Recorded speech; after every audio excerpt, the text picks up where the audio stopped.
პოლიციის ერთდღიანი ზეიმი საქართველოს მოქალაქეებს 1.5 მილიონი დაუჯდებათ. შინაგან საქმეთა სამინისტრო პოლიციის დღისთვის ემზადება.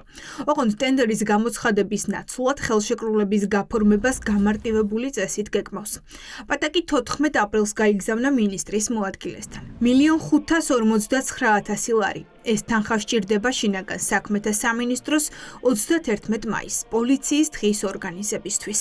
გამარტივებული შესყიდვა აძვირებს მომსახურებას. შესაბამისად, მეტი ფული იხარჯება სახელმწიფო ბიუჯეტიდან. წლის დასაწყისში შინაგან საქმეთა სამინისტრო მიცის, რომ 31 მაისს უნდა აღნიშნოს პოლიციის დღე. შესაბამისად, თადარიგი უნდა დაიჭიროს წინასწარ. ერთი თვით ადრე, თვენახევრით ადრე, ორი თვით ადრე შესაძლებელია ჩატარდეს ტენდერი, დააკონტრაქტდეს ის ტექნიკური სამუშაოები, რომელსაც გამარტივებული შესყიდვა არ ჭირდება. ჩვენ არ ვსაუბრობთ ექსკლუზიურ მომსახურებაზე, მაგალითად, მომღერალზე, რომელსაც უნდა გადაუხადო ჰონორარი. ქართული ოცნება ამას არ აკეთებს. ის ყოველთვის ცდილობს, რომ ყველა ესეთ ღონისძიებაში ნახოს ფულის გაკეთების საშუალება.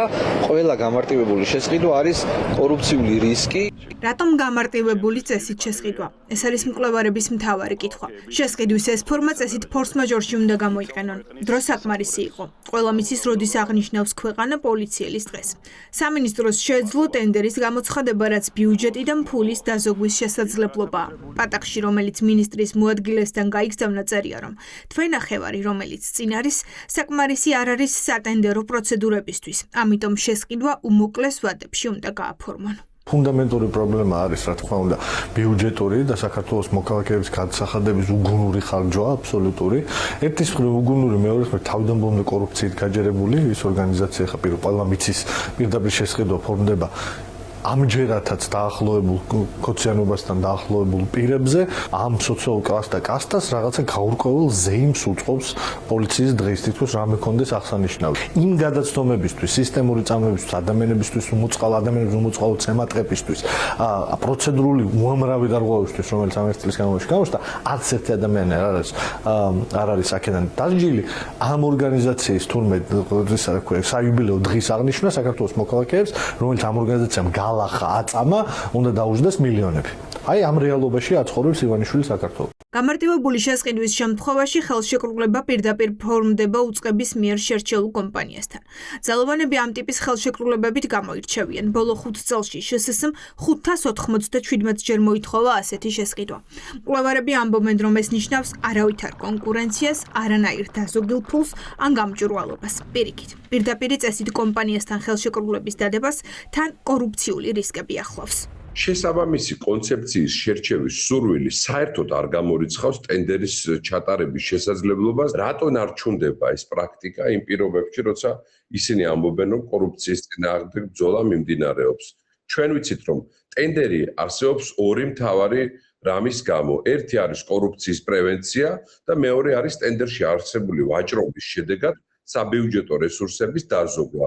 და რატომ ამბობს საქართველოს მთავრობა და მთელი საჯარო სექტორი უარს აი ამ ორ შესაძლებლობაზე, ამასთან დაკავშირებით, რა თქმა უნდა გაკეთდეს განმარტებები. არაფერიც არ შეცვლია და ზუსტად იგივე პრაქტიკით გრძელდება სახელმწიფო ბიუჯეტის გაფლანგვა, ხელისუფლების კომფორტისთვის და მათი რაღაც სადღესასწაულო ღონისძიებების ჩატარებისთვის, როგორც ის აქამდე ხდებოდა. 1.5 მილიონი ლარი უნდა კონკრეტულ კომპანიას გაუფორმონ იმისთვის, რომ ყაველაშვილი დაპატიჟონ პოლიციის დღეზე და მე გეკამ გელაძემ და ყაველაშვილმა რაღაცა ფოტოები გადაიღოს და იპოზიოროს. კომპანია რომელიც შეარჩიეს, არასდროს მას სახელმწიფო ტენდერში არ გაუმარჯვია, 3.5 მილიონი ლარის გამარტივებული შესყიდვები აქვს მოგებული ამ კომპანიას 2022 წლიდან დღემდე. რატომ სჭირდება შინაგან საქმეთა სამინისტროს 1.5 მილიონი ლარი ერთი ღონისძიებისთვის? ან რატომ არ ცხადდება ტენდერი? სამინისტრო განმარტავს, რომ პოლიციის დღის ზეიმის ხარისხი მათი იმიჯის საკითხია და ფასი არ უნდა ყოფილიყო გამარჯვებულის გამოსავლენად მთავარი ფაქტორი. ოცნების ლოგიკა ასეთია. გამარტივებული შესყიდვით რისკებს აზღვევენ. ნებისმიერი ღონისძიება, რომელიც არის, რა თქმა უნდა, ვიცით, რომ არის 26 მაისი, ახალი წელი და ასე შემდეგ, თუმცა ეს არის ეგრეთ წოდებული პრაქტიკა, როცა ტენდერის მიხედვით იმის გამო, რომ საფრთხე არ შეექმნას ასეთი ღონისძიების ჩატარებას, ბაზრის კვლევის მიხედვით ფორმდება პირდაპირ ხელშეკრულება მთავრობის გადაწყვეტილებით და ამით დასამალი ამფერა. ეს დაჩქარებულად რატო ხდება? ტენდერი გამოცხადდეს, თქვენ მოიგოთ და მე აღარ ჩატარდეს. ღონისძიება. იმიტომ რომ ვერ შეასრულა ტენდერით აღებული ვალდებულებები. ისევე როგორც ბევრი სკოლა, ბაღი ვერ შეასრულეს ტენდერში გამარჯვებულმა კომპანიებმა და დღეს ზოგი ციხეშია. კომპანია უკვე არჩეულია. 1,5 მილიონს ჟპს რუბიკონ გრუპს გადაუხდიან. შინაგან საქმეთა სამინისტროში ამბობენ, რომ 1 კვირის განმავლობაში ბაზრის კვლევა გამოაცხადეს. 3 კომპანიის შეთავაზება მიიღეს და მათ შორის გააკეთეს არჩევანიც.